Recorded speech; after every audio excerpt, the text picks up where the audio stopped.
Kutoka kwenye halmashauri ya udukuzi, hii ni Sport Media. Leo tumeweza kudukua taarifa ambazo zinamhusu mtu mzima King Kiba. King Kiba aliweza kumsaini msanii Mtima kutoka kule nchini Rwanda.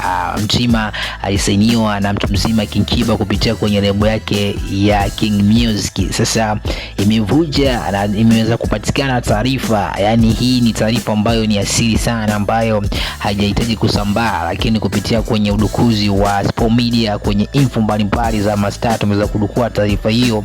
Taarifa hiyo bana inamhusu mtu mzima Alikiba kuwa katika mahusiano ya kimapenzi na msanii wake Mtima. Mtima aliweza kusainiwa pale King Music na kufanya kazi kadhaa ikiwemo hii hapa ambayo aliweza kuachia hivi karibuni. Yes.